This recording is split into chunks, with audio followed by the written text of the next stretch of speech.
Giving choices may be the single most useful tool parents have for managing life with children. It really is almost a magic wand. Want to learn how to use this power you've been given? Keep watching to find out. Hi, and welcome to my channel. I'm Kim Feeney with Butterfly Beginnings Counseling.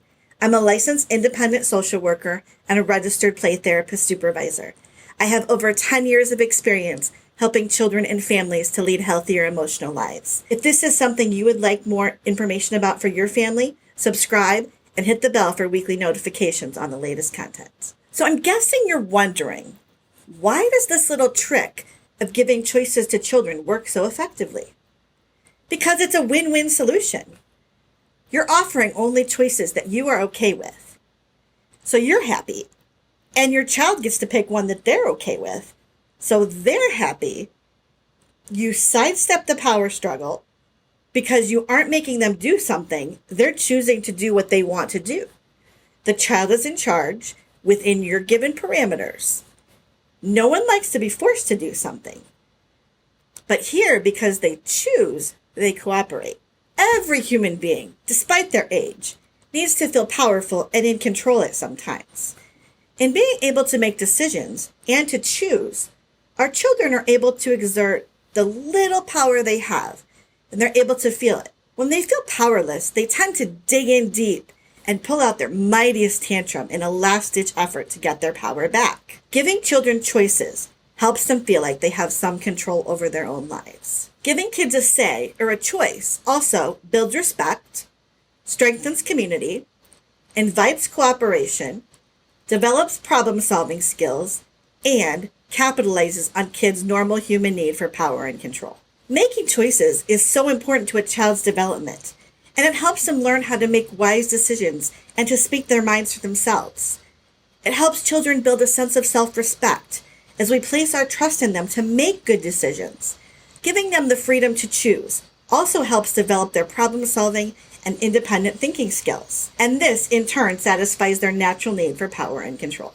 However, as parents, we need to find a healthy balance between giving our children choices so they can feel empowered and learn independence, and at the same time, not give them too much power that our relationship suffers for it. Are you looking for more ways to support your child with big emotions? Grab my free guide, 6 Ways Parents Can Help Kids Cope with Big Emotions, using the link below in the description. So now back to giving choices. Well, giving choices has benefits. Too many options can lead to decision fatigue, overwhelm, and then those undesirable power struggles. When we offer limited choices instead of making demands, this can be very effective. Children often respond to choices where they will not respond to demands, especially if you follow the choice with the words, "You decide." Choices should be respectful and should focus attention on the needs of the situation. So here are 5 guidelines for giving kids a voice and a say. Number 1, we want to avoid overwhelming the kids. Kids want and expect their parents to provide structure for them and to make the key family decisions because it helps them to feel safe. It's great to give kids a say in things. However, too many or too big of a choice can overwhelm their little brains and put too much pressure on them. We want to give young children the choice between only 1 or 2 different things. If they don't want either choice and they want to do something else, if that something else is acceptable to you, okay, say it's okay. If it's not, then just tell them that isn't one of your 2 choices. And repeat the choices again and remember that magic words, "You decide." Choices are also directly related to responsibility. Younger children are less capable of wide range of responsibility, so their choices are more limited. Older children are capable of broader choices because they do assume more responsibility for the consequences of that choice. For example, younger children might be given the choice of going to bed now or in 5 minutes. Older children might be given the choice of full responsibility to choose their bedtime, and they're also given the responsibility of getting up and getting where they need to be on time. For younger children, to prevent some of that overwhelm, an either or choice usually works the best. We have to leave now. Do you want to put your shoes on yourself, or do you want me to put them on for you? Again, as the children get older, the choices can get more complicated. You can choose to quit soccer if you want, but what sport or physical activity do you think you'd like to try? You need to choose one physical activity. Whenever a choice is given, any alternative should be acceptable to the adult. As the adult, we need to provide reasonable options so that they can exercise their power to choose, again, within our given boundaries. And remember, those magic words, you decide, after a choice, is very empowering for the children.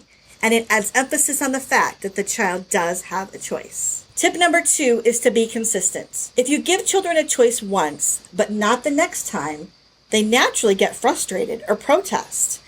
This confusion results in them pushing back, questioning, or refusing to comply, wondering where are the boundaries. Adults can view this pushback as uncooperative or acting out or defiant behavior, when it's really just a way for children to determine and decide where they have power and control over this situation. If one night you say, "What do you want for dinner?"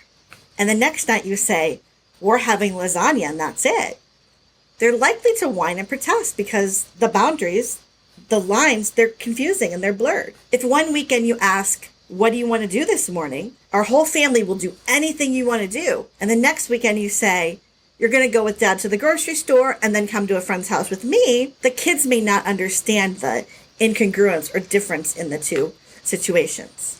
Choices are also related directly to the respect for and convenience of others. When getting ready for school, younger children might be given the choice of putting on their shoes before we leave in 5 minutes or putting them on in the car. Older children might be given the choice of being ready in 5 minutes or riding their bike to school. Either way, Mom has to leave in 5 minutes. What types of choices do you entrust to your kids? Share your thoughts in the comments below. Tip number 3 when giving children choices is to create a ritual around those choices. Make certain choices rituals. For example, when you go to the park, name 2 parks and then they get to choose which one. Every Saturday morning, they may choose to run errands with you or stay home. Every Friday movie night, they get 2 movie choices. At the library, always let them choose 5 books. At night, they can choose light on, light off, door open, door closed. At lunch, they get to choose water or milk. Or at dinner, they can eat what the family is having or have a bowl of Cheerios instead, if this choice is acceptable to you and your family. Choices can be used to help kids learn to manage themselves. As soon as your homework is done, I'll help you carve that pumpkin. Your choice, but I know you want to start on the pumpkin as soon as we can. Here, your child has the choice to procrastinate on their homework, but then you're helping them to motivate to tackle it now so they can get to their preferred activity of carving the pumpkin. Tip number 4, ask children to help you fix your problems. If your child is having trouble doing tasks needed to get out the door, put them in charge. Create a checklist on a clipboard of stick figure pictures of all the things that need to get done to get ready and get out the door, and have them cross off each item as it's done. Or ask your child to help you solve a problem of caps not getting put back on markers. They're more likely to put the caps back on no matter what strategy they come up with. If there are books all over your child's bedroom floor, ask him or her how they think the floor could stay clear. Choices can also teach children consequences. You know your piano recital is coming up. Extra practice will help you feel more confident, but that's your choice. Don't offer choices if you can't live with it. If you aren't willing to let them make a fool of themselves at the recital, you may need to help them structure practice more effectively. Children may not have a choice about many things, such as whether or not to do their homework. Homework needs to be done, and children can be offered a choice as to whether they would like to do it right after school, before dinner, or after dinner. Also keep in mind that empathy doubles the effectiveness of giving choices. Empathy helps the child feel understood so that they're less upset and less resistant, meaning they're more likely to actually be able to make a choice and move on. For example, you were disappointed we are leaving and you cannot continue to play.